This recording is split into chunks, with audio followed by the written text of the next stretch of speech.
And today we will be reading Twilight Chapter 6. So, as always, please get comfortable, maybe get a nice warm drink.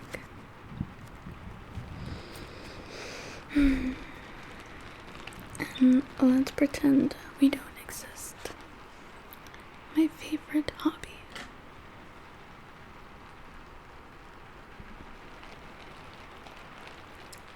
I started a TikTok, so if you want to check it out, it'll be in the description down below. Number 6, Scary Stories. As I sat in my room, trying to concentrate on the third act of Macbeth, I was really listening for my truck. I would have thought, even over the pounding rain, I could have heard the engines roar, but when I went to peek out the curtain, again, it was suddenly there. I wasn't looking forward to Friday, and it more than lived up to my non-expectations. Of course, there were the fainting comments. Jessica especially seemed to get a kick out of that story. Luckily, Mike had kept his mouth shut, and no one seemed to know about Edward's involvement. She did have a lot of questions about lunch, though. So, what did Edward Cullen want yesterday? Jessica asked in trick. I don't know, I answered truthfully. He never really got to the point. He looked kind of mad, she fished. Did I? I kept my expression blank. You know, I've never seen him sit with anyone but his family before. That was weird. Weird, I agreed. She seemed annoyed. She flipped her dark curls impatiently. I guess she'd been hoping to hear something that would make a good story for her to pass on. The worst part about Friday was that even though I knew he wasn't going to be there, I still hoped. When I walked into the cafeteria with Jessica and Mike, I couldn't keep from looking at his table where Rosalie, Alice, and Jasper sat talking, heads close together, and I couldn't stop the gloom that engulfed me as I realized I didn't know how long I would have to wait before I saw him again. At my usual table, everyone was full of our plans for the next day. Mike was animated again. What must it like to be half the time friends? Mike was animated again, putting a great deal of trust in the local weatherman who promised sun tomorrow. I'd have to see that before I believed it. But it was warmer today, almost 60. Maybe the outing wouldn't be completely miserable. I intercepted a few unfriendly glances from Lauren during lunch, which I didn't understand until we were all walking out of the room together. I was right behind her, just a foot from her slick, silver blonde hair, and she was evidently unaware of that. Don't know why Bella, she sneered my name, doesn't just sit with the Cullens from now on. I heard her muttering to Mike. I'd never noticed what an unpleasant nasal voice she had, and I was surprised by the malice in it. I really didn't know her well at all. Certainly not well enough for her to dislike me, or so I thought. She's my friend, she sits with us, Mike whispered back loyally, but also a bit territorially. I paused to let Jess and Angela pass me. I didn't want to hear any more. That night at dinner, Charlie seemed enthusiastic about my trip to La Bush in the morning. I think he felt guilty for leaving me home alone on the weekends, but he'd spent too many years building his habits to break them now. Of course, he knew the names of all the kids going, and their parents, and their great-grandparents too, probably. He seemed to approve. I wondered if he would approve of my plan to ride to Seattle with Edward Cullen. Not that I was going to tell him. Dad, do you know a place called Gold Rocks, or something like that? I think it's south of Mount Rainier, I asked casually. Yeah, why? I shrugged. Some kids were talking about camping there. It's not a very good place for camping, he sounded surprised. Too many bears. Most people go there during the hunting season. Oh, I murmured. Maybe I got the name wrong. I meant to sleep in, but an unusual brightness woke me. I opened my eyes to see a clear yellow light streaming through my window. I couldn't believe it. I hurried to the window to check, and sure enough, there was the sun. It was in the wrong place in the sky, too low, and it didn't seem to be as close as it should be, but it was definitely the sun. Clouds ringed the horizon, but a large patch of blue was visible in the middle. I lingered by the window as long as I could, afraid that if I left, the blue would disappear again. The Newton's Olympic Outfitters store was just north of town. I'd seen the store, but I'd never stopped there, not having much need for any supplies required for being outdoors over an extended period of time. In the parking lot, I recognized Mike Suburban and Tyler Sentra. As I pulled up next to their vehicles, I could see the group standing around in front of the Suburban. Eric was there, along with 2 other boys I had class with. I was fairly sure their names were Ben and Connor. Jess was there, flanked by Angela and Lauren. 3 other girls stood with them, including one I remembered falling over in gym on Friday. That one gave me a dirty look as I got out of my truck and whispered something to Lauren. Lauren shook out her cornset hair and eyed me scornfully. So it was going to be one of those days. At least Mike was happy to see me. "You came," he called, delighted. "And I said it would be sunny today, didn't I?" "I told you I was coming," I reminded him. "We're just waiting for Lee and Samantha." "Unless you invited someone," Mike said. "Nope," I lied lightly, hoping I wouldn't get caught in the lie, but also wishing that a miracle would occur and Edward would appear. Mike looked satisfied. "Will you ride in my car? It's that or Lee's mom's minivan." "Sure," he smiled blissfully. It was so easy to make Mike happy. "You can have a shotgun," he promised. I hid my chagrin. It wasn't as simple to make Mike and Jessica happy at the same time. I could see Jessica glowering at us now. The numbers worked out in my favor, though. Lee brought 2 extra people, and suddenly every seat was necessary. I managed to wedge Jess in between Mike and me in the front seat of the Suburban. I could have been more graceful about it, but at least Jess seemed appeased. It was only 15 miles to the platform forks, with gorgeous, dense green forest edging the road most of the way, and the wide Quileute River snaking beneath it twice. I was glad I had the window seat. We'd rolled the windows down. The Suburban was a bit claustrophobic with 9 people in it, and I tried to absorb as much sunlight as possible. I'd been to the beaches around the bush many times during my fork summers with Charlie. I'd been to the beaches around the bush many times during my fork summers with Charlie, so the mile-long horizon to First Beach was familiar to me. It was still breathtaking. The water was dark gray, even in the sunlight, white-capped and heavy to the gray rocky shore.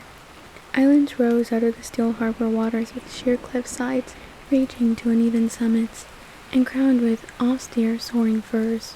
The beach had only a thin border of actual sand at the water's edge, after which it grew into millions of large, smooth stones that looked uniformly gray from a distance, but close up were every shade a stone could be: terracotta, sea green, lavender, blue-gray, dull gold. The daylight was strewn with huge driftwood trees, bleached bone-white in the salt waves, some piled together against the edge of the forest fringe, some lying solitary just out of reach of the waves. I'm not gonna lie, part of, I guess, my bucket list, you could say, just something I want to do before I die, that I want to get to as soon as God allows me. Go visit once, just as a fan of Twilight, you know, and yeah, everyone is invited, of course. And there was a brisk wind coming off the waves, cool and briny. Pelicans floated on the swells, while seagulls and a lone eagle wheeled above them. The clouds still circled the sky, threatening to invade at any moment, but for now, the sun shone bravely in its halo of blue sky. We picked our way down to the beach, Mike leading the way to a ring of driftwood logs that had obviously been used for parties like ours before. There was a fire circle already in place, filled with black ashes. Eric and the boy I thought was named Ben gathered broken branches of driftwood from the drier piles against the forest edge, and soon had a teepee-shaped construction built atop the old cinders. "Have you ever seen a driftwood fire?" Mike asked me. I was sitting on one of the bone-colored benches, the other girls clustered, gossiping excitedly on either side of me. Mike kneeled by the fire, lighting one of the smaller sticks with a cigarette lighter. "No," I said as he placed the blazing twig carefully against the teepee. "You'll like this then. Watch the colors." He lit another small branch and laid it alongside the first. The flames started to look quickly up the dry wood. "It's blue," I said in surprise. "The salt does it. Pretty, isn't it?" He lit one more piece, placed it where the fire hadn't yet caught, and then came to sit by me. Thankfully, Jess was on his other side. She turned to him and claimed his attention. I watched the strange blue and green flames crackle toward the sky. After a half-hour of chatter, some of the boys wanted to hike to the nearby tidal pools. It was a dilemma. On the one hand, I loved the tide pools. They had fascinated me since I was a child. They were one of the only things I ever looked forward to when I had to come to Forks. On the other hand, I'd also fallen into them a lot. Not a big deal when you're 7 and with your dad. It reminded me of Edward's request that I not fall into the ocean. Lauren was the one who made my decision for me. She didn't want to hike, and she was definitely wearing the wrong shoes for it. Most of the other girls besides Angela and Jessica decided to stay on the beach as well. I waited until Tyler and Eric had committed to remaining with them before I got up quietly to join the pro hiking group. Mike gave me a huge smile when he saw that I was coming. The hike wasn't too long, though I hated to lose the sky in the woods. The green light of the forest was strangely at odds with the adolescent laughter, too murky and ominous to be in harmony with the light banter around me. I had to watch each step I took very carefully, avoiding roots below and branches above, and I soon fell behind. Eventually, I broke through the emerald confines of the forest and found the rocky shore again. It was low tide, and a tidal river flowed past us on its way to the sea. Along its pebbled banks, shallow pools that never completely drained were teeming with life. I was very cautious not to lean too far over the little ocean bonds. The others were fearless, sleeping over the rocks, perching precariously on the edges. I found a very stable-looking rock on the fringe of one of the largest pools and sat there cautiously, spellbound by the natural aquarium below me. In case you don't know, that blue light you see back there, yeah, that's a 10-gallon aquarium. And then that's another 10-gallon aquarium. So I would be delighted to be actually there with them. The bouquets of brilliant anemones undulated ceaselessly in the invisible current. Twisted shells scurried about the edges, obscuring the crabs within them. Starfish stuck motionless to the rocks and each other, while one small black eel with white racing stripes wove through the bright green weeds, waiting for the sea to return. I was completely absorbed, except for one small part of my mind that wondered what Edward was doing now, and trying to imagine what he would be saying if he were here with me. Finally, the boys were hungry, and I got up stiffly to follow them back. I tried to keep up better this time through the woods, so naturally, I fell a few times.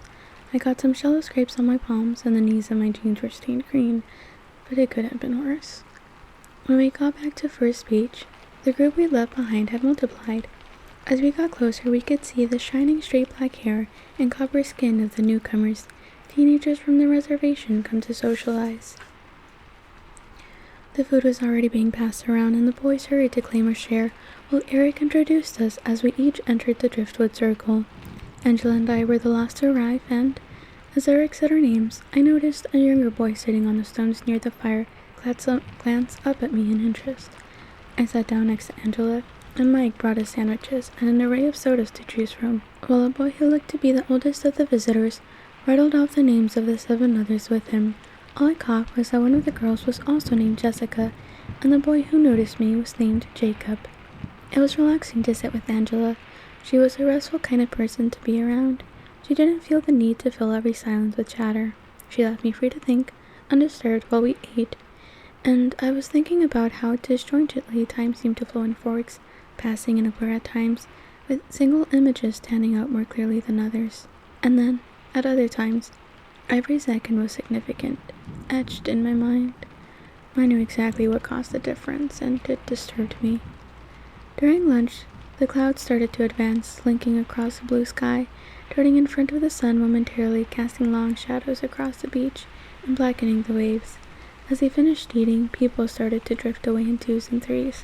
Some walked down to the edge of the waves, trying to skip rocks across the choppy surface. Others were gathering a second expedition to the tide pools. Mike, with Jessica shadowing him, headed up to the one shop in the village. Some of the local kids went with him. Others went along on the hike. By the time they all had scattered, I was sitting alone on my driftwood log with Lauren and Tyler occupying themselves by the CD player someone had thought to bring, and 3 teenagers from the reservation perched around the circle. The circle, including the boy named Jacob and the oldest boy who had acted as spokesperson. A few minutes after Angela left with the hikers, Jacob sauntered over to take her place by my side. He looked 14, maybe 15, and had long, glossy black hair pulled with a rubber band at the nape of his neck.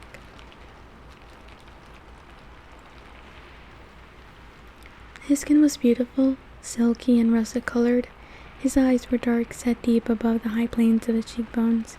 He still had just a hint of childish roundness left around his chin. Altogether, a very pretty face. However, my positive opinion of his looks was damaged by the first words out of his mouth. "You're Isabella Swan, aren't you?" It was like the first day of school, all over again. "Bella," I sighed. "I'm Jacob Black," he held his hand out in a friendly gesture.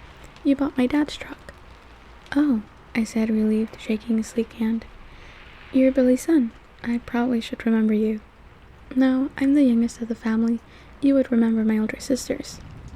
"Rachel and Rebecca," I suddenly recalled. Charlie and Billy had thrown us together a lot during my visits to keep us busy while they fished. We were all too shy to make much progress as friends. Of course, I'd kicked up enough tantrums to end the fishing trips by the time I was 11. "Are they here?" I examined the girls at the ocean's edge, wondering if I would recognize them now. "No," Jacob shook his head. "Rachel got a scholarship to Washington State, and Rebecca married a Samoan surfer. She lives in Hawaii now." "Married? Wow." I was stunned. The twins were only a little over a year older than I was. "So how do you like the truck?" he asked. "I love it. It runs great." "Yeah, but it's really slow," he laughed. I was so relieved when Charlie bought it. My dad wouldn't let me work on building another car when we had a perfectly good vehicle right there. "Not that slow," I objected. "Have you tried to go over 60? "No," I admitted. "Good. Don't," he grinned. I couldn't help grinning back. "It does great in a collision," I offered in my truck's defense. "I don't think a tank could take out that old monster," he agreed with another laugh. "So you build cars?" I asked, impressed. "When I have free time, and parts. You wouldn't happen to know where I would get my hands on a master cylinder for a 1986 Volkswagen Rabbit," he added jokingly. He had a pleasant, husky voice. "Sorry," I laughed. "I haven't seen any lately, but I'll keep my eyes open for you." As if I knew what that was. He was very easy to talk with. He flashed a brilliant smile, looking at me appreciatively in a way I was learning to recognize. I wasn't the only one who noticed. "You know Bella, Jacob?" Lauren asked in what I imagined was an insolent tone from across the fire. "We've sort of known each other since I was born," he laughed, smiling at me again. "How nice." She didn't sound like she thought it was nice at all, and her pale, fishy eyes narrowed. "Bella," she called again, watching my face carefully. "I was just saying to Tyler that it was too bad none of the Cullens could come out today. Didn't anyone think to invite them?" Her expression of concern was unconvincing. "You mean Dr. Carlisle Cullen's family?" the tall older boy asked before I could respond, much to Lauren's irritation. He was really closer to a man than a boy, and his voice was very deep. "Yes, do you know them?" she asked, condescendingly, turning halfway toward him. "The Cullens don't come here," he said in a tone that closed the subject, ignoring her question. Tyler, trying to win back her attention, asked Lauren's opinion on a CD he held. She was distracted. I stared at the deep-voiced boy, taken aback, but he was looking away toward the dark forest behind us. He'd said that the Cullens didn't come here, but his tone had implied something more, that they weren't allowed. They were prohibited.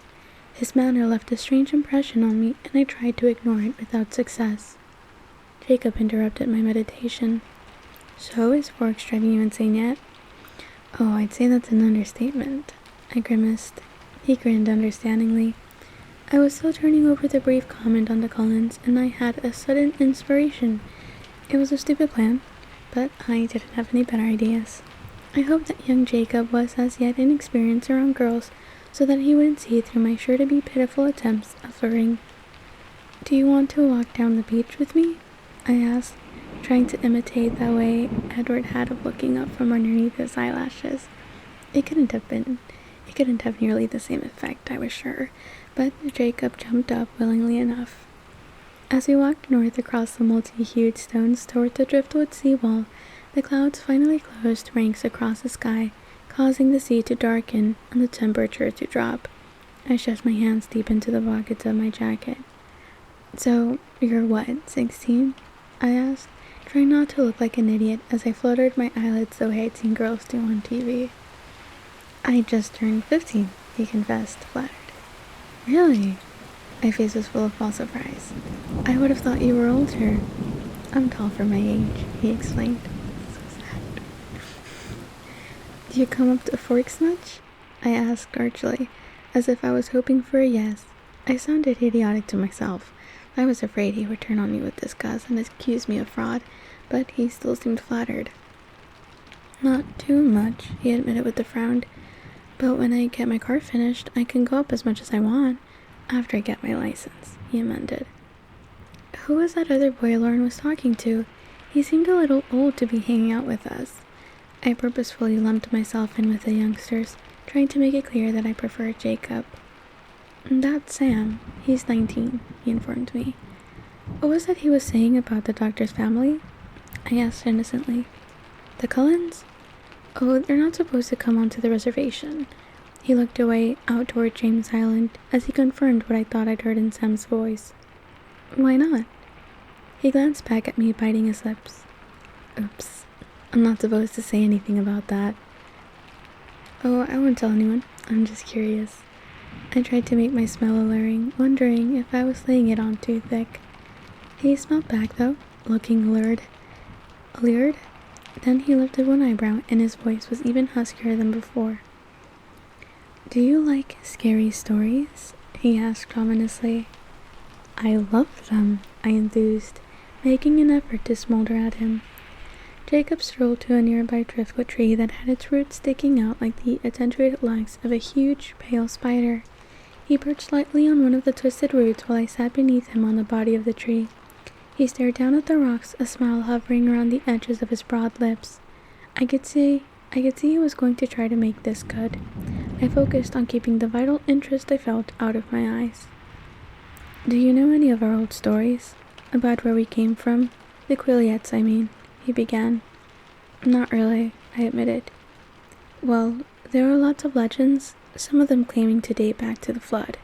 Supposedly, the ancient Quilliettes tied their canoes to the tops of the tallest trees on the mountain to survive like Noah and the Ark.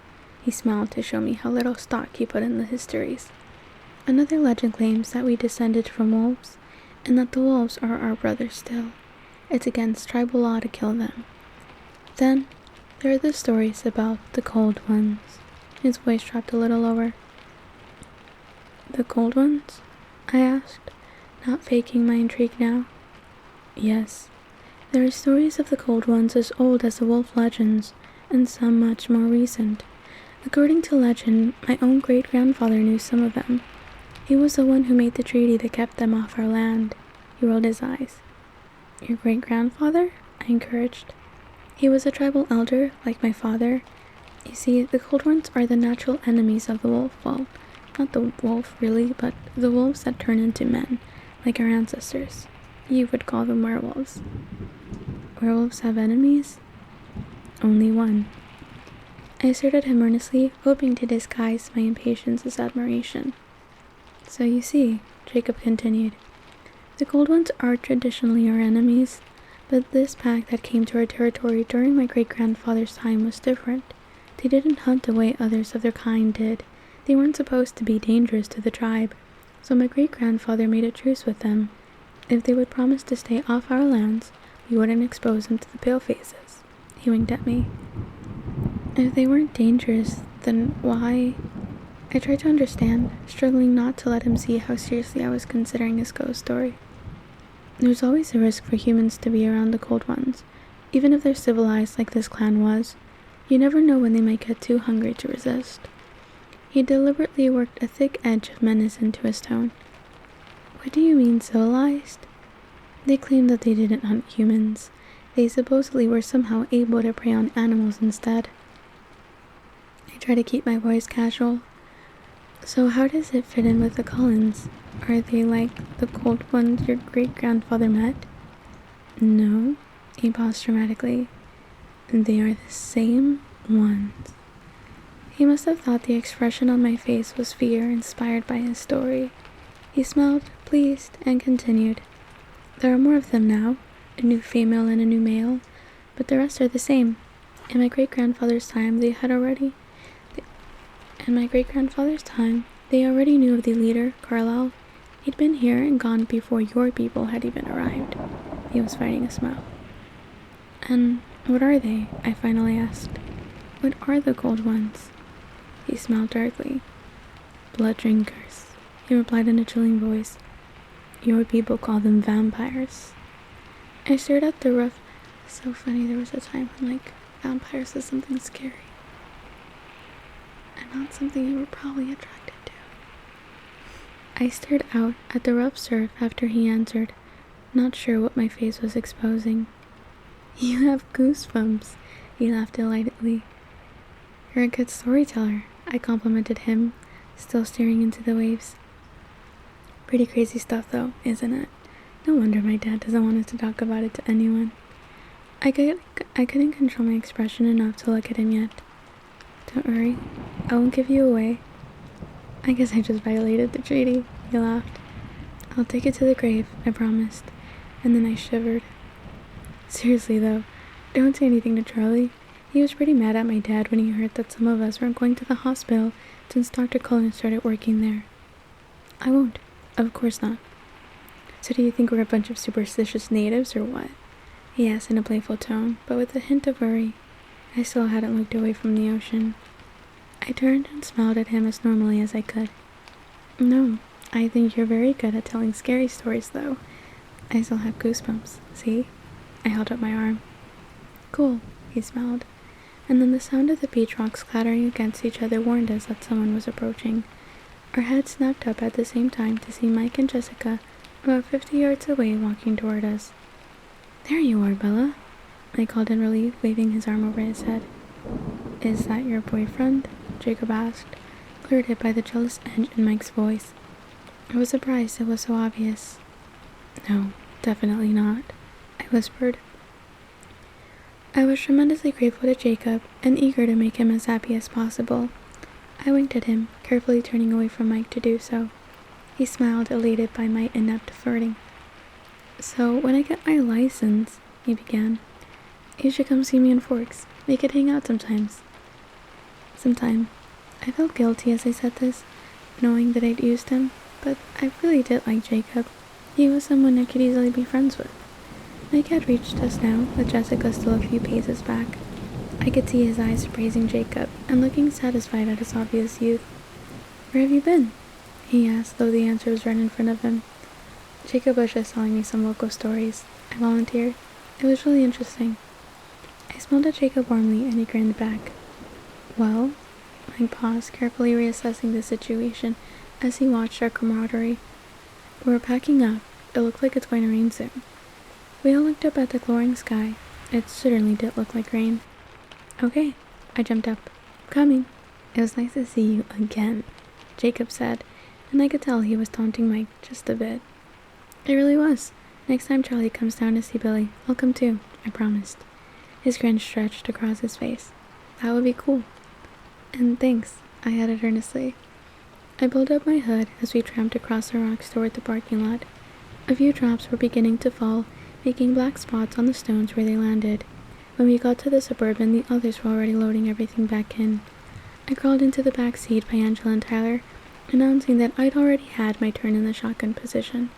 Angela just stared out the window at the escalating storm, and Lauren twisted around in the middle seat to occupy Tyler's attention, so I could simply lay my head back on the seat and close my eyes and try very hard not to think. That's a pretty good one. It's a pretty solid chapter, right? I'll try this.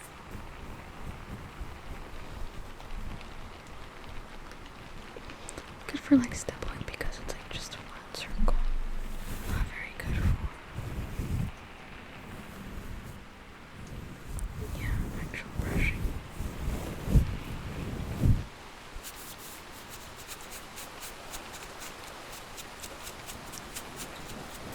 It's more plant terrariums.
And with that, I'll let you go.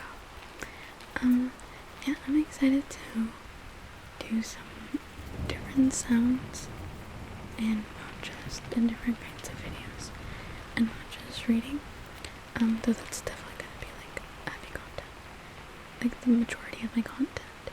So thank you so much for sticking around. Thank you so much for coming back. I appreciate Serenity. Thank you for your comments. You're so lovely. I could literally comment every video.